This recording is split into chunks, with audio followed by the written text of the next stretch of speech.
and welcome to all our viewers in Nigeria and around the world to Global TV Midday News live in the nation's capital, Abuja. I am Fauziya Lukman. Katsina State government have appealed to the federal government to tackle insecurities in some part of the state, stressing that poverty, injustice and illegal mining are major factors fueling the menace. The state governor Dikko Umar Radda made the appeal when he paid a courtesy call to the Minister of Solid Mineral Development, Oladele Alake, in Abuja. Sharon Ajay has the details. In his remarks, the governor of Katsina State, Dikko Umar Radda, urged the minister to revoke licenses of operators that refuse to develop or commence projects and investigate instances of operators parading dubious letters of consent from host communities. He further lauded the minister's efforts in repositioning the mining sector while expressing the state's readiness to partner the federal government to harness its mineral resources for the benefit of the state and the nation. For the country now to focus attention on the solid minerals because Nigeria has suffered on that, and this is an area in which the country can rejuvenate its economy and makes life better for the citizens. And I think we want to assure you that as a government we will support all your initiatives to harness this sector and to make it viable and for our economy to prosper. In his response, the Minister of Solid Mineral Development, Oladele Alake, explained that the federal government places premium on Katsina in its plans for the development of the mining sector because of the large deposits of valuable minerals. He further urged states to seek approval of the federal government before making policy pronouncements on mining activities. I'm proposing a retreat with all the governors to resolve areas of misunderstanding and conflict and misperception. For instance, we've heard from several states governors making policy pronouncements on the solid mineral sector, which is not ideal. The solid mineral sector, as at today, belongs exclusively to the exclusive list of the Constitution, which means it is only the federal government that can make pronouncements. The minister further rules out that the federal government is set to hold a retreat that will address grey areas and in order address the challenges facing the mining sector. Sharon Ajay reporting for Global TV News. On a sad note, 7 people lost their lives when a petrol-laden tanker detached and exploded on motion on the Warri-Sakole Expressway at Ometa Community, Okwa local government area of Delta State. The trailer dismembered on the road after a tank body separated from the truck head, and an impact of the crash triggered a massive fire. Governor Bavori, who headed straight to the accident scene, flagged by Speaker of the State House of Assembly, retired Honorable Emomotimi Gowon, and former chairman of the Okwa Local Government Council, Honorable Isaiah Esivowa, emphasized with the community on the unfortunate incident.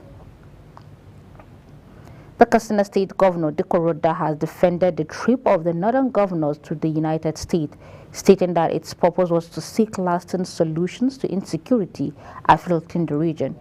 The governors faced heavy criticisms for their recent visit to the U.S., but Radda clarified that the trip was aimed at addressing security issues in the north and that they were invited to attend the meeting, adding that the meeting was not at the instance of the selected governors of the northern state, but at the instance of the United States Institute of Peace. The Economic and Financial Crime Commission has placed international schools charging tuition fees in dollars and other foreign currencies under surveillance as part of measures to reduce the pressure on the naira. Head of Media and Publicity of the agency, Dele Oyewale, says the commission will clamp down on the Fulton schools and other organizations in this regard. He reiterated that it was illegal for schools, hotels and firms operating in the country to charge in services of foreign currencies. Some protestants of Zamfara State have called on the Economic and Financial Crime Commission to reopen investigations on the former governor of the state, Bello Metawalle. The protestants, under the auspice of APC Loyalist Forum, want the EFCC to investigate all petitions against the former governor, including the alleged contract diversion of up to the tune of 70 billion naira during his tenure as governor of the state. The EFCC Director of Public Affairs, Wilson Ujuwari, who received the protest letters on behalf of the chairman, assured the protestants that the commission is determined to pursue every corruption cases to a logical conclusion. The Lagos State Police Command says it has stumbled on a drug den during an operation in the Ile-Epo market of Oke-Odo area of Lagos State, following clashes between youth and hoodlums. The State Police Public Relations Officer Benjamin Hundeyi says in an attempt to dislodge the hoodlums, the law enforcement officers found a hidden drug den that has been operating in plain sight. The hoodlums residing in the shanties beside the market were said to have wielded a series of dangerous weapons during the clash, inflicting injuries on each other. A coalition of civil society organizations has called on Nigerians to desist from supporting looters and corrupt politicians in the country. This call was made by over 50 civil society organizations led by Civil Society Legislative Advocacy Center at a press conference on corruption in Nigeria held in Abuja. The group urged Nigerian youths to allow the Economic and Financial Crime Commission perform its constitutional roles and not disrupt the agency's arrest and prosecution plans. Samuel Odi completes the report. The Constellation of Civil Society Groups said that ordinary Nigerians are always at the receiving end when funds meant for development is misappropriated or looted by politicians. It observed that prosecution does not mean conviction, adding that youth must support the prosecution of corrupt politicians. Procurement of political power appointment by some suspected or investigated looters who are serving under the current administration as ministers, legislators, or occupying leadership position of the ruling party has exposed anti-corruption work to serious setback and deliberate sabotage that cripples the efficiency of the anti-corruption agencies. It is distressing to see people facing corruption allegations being appointed by the president to handle various positions of authority. Nigeria's growing corruption system. Corruption poses a significant obstacle to establishing effective governance in Nigeria. By diverting resources and subverting transparent systems designed to ensure the delivery of good public services, corruption hinders the nation's capacity to develop. It further urges President Tinubu's led administration to address the rising deformation of anti-corruption agencies in the country. Today, many serving lawmakers and ministers have corruption allegations against them. This is producing a culture of impunity, where politicians engage in corrupt practices without fear of consequences. This has eroded public trust in government and undermined legitimacy of democratic process. To address the growing crisis facing anti-corruption programs, we recommend the following. 1. Growing concerns over the declining levels of autonomy and integrity of the judiciary must be addressed. The National Judicial Council must diligently monitor its members and promptly remove any corrupt judicial officer found to be compromising the judicial system. Well, there has always been corruption in this country, so it's not a new phenomenon. Our alarm is based on the new dimension that corruption has reached in our country, where it's making it virtually impossible for government to do its work. The work of government is to provide for the welfare and security of Nigerians. And increasingly, government is not able to do that.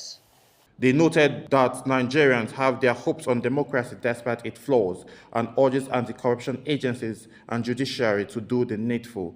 I am Samuel Odi reporting for Global Television. You're watching Midday News coming to you live from Nigeria's capital, Abuja. We are on StarTime channel 276. Kindly follow us on all social media platforms using @GlobalTVNG and other handles now showing on your screen. With the midday news returns, Naira loses at 1,402 Naira per dollar at official market as dollar demand persists. This and other stories are coming right after this short break. To stay with us.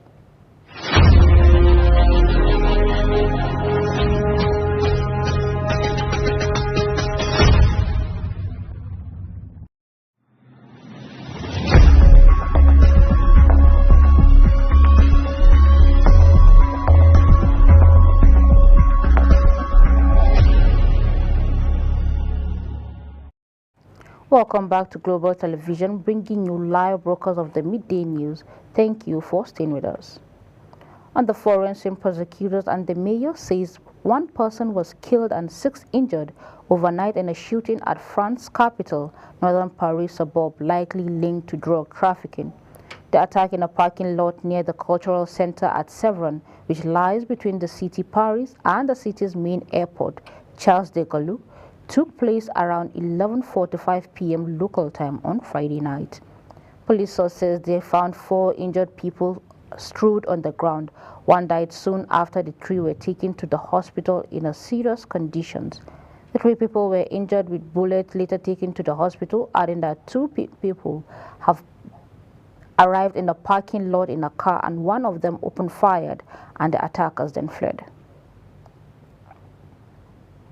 Palestinian envoy to Nigerian Ambassador Abdullah Abu Shawaish says over 37 million tons of debris and unexploded ordnance lie in waiting as Gaza Strip. He made the revelation at a press briefing in Abuja on the situation in Gaza Strip. Anthony Mahamadou brings us reports. Ambassador Abdullah Abu Shawaish says the number of persons killed in the Hamas-Israel conflict has reached over 34,000, with 77,000 wounded and unspecified number of persons missing.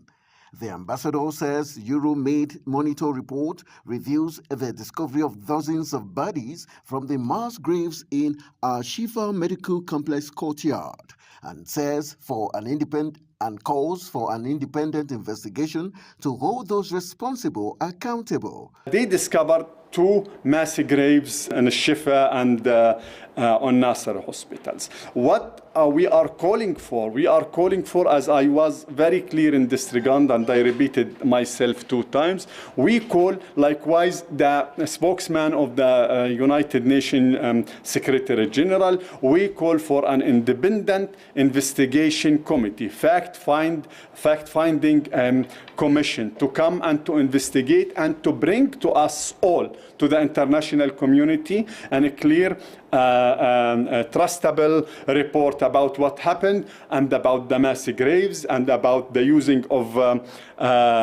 banned weapons, part of these banned weapons. He also called for the independent investigation of the October 7th, 8th and 9th events that have shaped the conflict and Israeli occupation, while decrying the struggle of 155,000 pregnant women and children for survival. To what happened in the Security Council, to their statements in the Security Council, they used to deliver on a very strong, very direct, very clear statement, even against the United States of America when they used the veto 5 times before, during the last 5. So that again, no, we are fully trust of the Russia and China position when it came to the Palestinian-Israeli issue. The building of my ministry, the Foreign Affairs Ministry in Palestine, was fully financed by China and was fully built or financed or by China. I mean, which means that I think, and also there is a lot of technical support that the Chinese is used to give us. The ambassador also applauded the Russian and Chinese governments for their support, as well as the United Nations for their support. Anthony Mahamadou reports for Global Television. The death toll from flood-related incidents in Kenya has crossed 200 since March as terrestrial rain wreaked havoc in some parts of the country. A cyclone barreled towards the Tanzanian coast.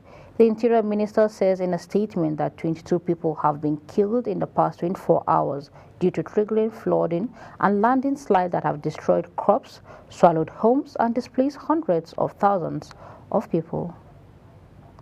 And back home to business, where the Nigerian National Petroleum Corporation has blamed the lingering fuel scarcity in the country on panic buying and sharp practices by some petroleum marketers who are exploiting the present situation to make more money. The company also vowed that the fuel queues across the country would end next week, noting that it had enough liters of fuel to end the scarcity. Petroleum marketers, however, disagreed with the position of the NNPC, insisting that inadequate supply was a major reason for the persistent fuel scarcity. Recall that on Tuesday, the NNPC spokesperson, Femi Soneye, assured that the ongoing shortage in supply of petroleum products and the queues for product will be cleared by May 1st. The newly appointed Director General Securities and Exchange Commission, SEC, Dr. Emomotimi Agama, will meet with the local and international crypto exchange on Monday to discuss the consensus on the status of cryptocurrencies in the country. The meeting, convened by the Blockchain Industry Coordinating Committee on Nigeria, would address relevant issues and chart a progressive course for the crypto regulations. According to Beacon Chair Lucky Uweke, who spoke with Cointelegraph, the meeting is open to all digital asset exchange operators, wallet providers, and other virtual asset service providers, VAPs, and relevant industry associations and bodies to address relevant issues and chart a progressive course for crypto regulations in Nigeria. Uweke explained that the virtual meeting is being convened at the invitation of the SEC chief. The Naira trade at a loss at the official market, depositing the 1,402 Naira against the United States dollars. According to data from the FMDQ Exchange Securities, the Naira dropped by 12 Naira or 0.86% from the 1,390 Naira recorded at the close of trading activity on Tuesday. There was no trading activity on Wednesday due to the Workers' Day celebration, and at the Nigerian Autonomous Foreign Exchange Market, the intraday high closed at 1,445 Naira per dollar on Thursday, weaker than the 1,450 Naira on Tuesday. The intraday low also depreciated to 1,299 Naira per dollar on Thursday, as again 1,200 Naira on Tuesday. Dollar supply at the NAFEX appreciated by 3.1% or $7 million to $232 on Thursday from $225.306 million recorded on Tuesday. The Naira had depreciated following renewed demand from the greenback at both the official and parallel market. In an effort to enhance trading facilitation and create a more transparent and predictable business environment for stakeholders, the Nigerian Customs Service has launched advanced ruling so as to ensure valuation of goods before importation. Speaking at the event in Abuja, the Controller General of Customs, Adewale Adeniyi, says the launch of the advanced ruling is a critical mechanism that allows trading of obtained binding decisions from Customs Administration on classification, origin, and valuation of goods before importations. Kikeloma Okiri has more.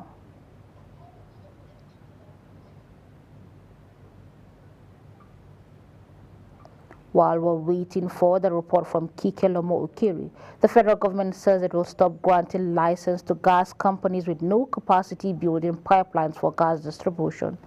The government says this became necessary to discourage the transportation of compressed natural gas through the roads. The Minister of State for Petroleum Gas, Ekpekiri Ekpo, made the disclosure when he was in Abeokuta, the Ogun State capital. Ekpo has visited Abeokuta for an on-the-spot assessment of the Saturday CNG explosion at Ita Ocean. And back to entertainment, rising Afro-fusion sensation Adora, who shuttles between America and Nigeria as a solo singer, is currently breaking new boundaries with her music. The songstress-born Chantel Adora Chukwuemeka recently recorded a milestone with the release of her remix of Mike Okri's evergreen song, Time Na Money, featuring the music legend himself. The song, which is already creating buzz on different digital medias. Social media was practically set ablaze early in the week when popular singer Ayodeji Balogun, also known as Wizkid, fired shots at his longtime rival David Adeleke, also known as Davido. The singer, producer, and record label owner Don Jazzy, in the early hours of Monday, April 29, 2024, Wizkid has made some controversial tweets which became the major topic of discussion in the entertainment industry for the week. The rift between Wizkid and Davido is not a secret in the music industry and even beyond. While Wizkid and Davido have seemingly not been on good terms for the most part of their careers, over the years their relationship has been characterized by a roller coaster of high and lows, marked by intense rivalry and moments of reconciliations. However, many fans thought they had finally buried the hatchet and embraced peace.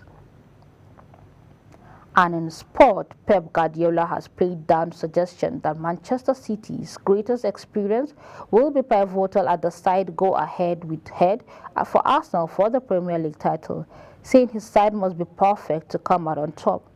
Defending the champion Cities, chasing an unprecedented fourth straight English top crown, are second in table, 1 point behind the Gunners, but with a game in hand. Arsenal on 80 points with 3 games to play have a chance to put pressure on City as they host Bournemouth in early kickoff on Saturday. City hold Wolves at the Etihad later in the day, desperate to avoid a repeat of the 2-1 defeat they suffered at Molineux earlier this season. Cristiano Ronaldo showed he's not quite as self-centered as some may believe as he allowed Sadio Mane to take the penalty during Nasser's clash with Al Khalij. Cristiano, who returned from suspension in the first leg after being set off at El Hilal last month, had already scored a brilliant opener for his Open when his sidekick awarded spot kick in the later stages for the first half. And that's it on Midday News, while it came to you live from the nation's capital in Abuja. We are on StarTime channel 276. Kindly follow us on all social media platforms using @GlobalTVNG and other handles now showing on your screen. On behalf of the production team, I am Fauziya Lukman. Thank you so much for watching.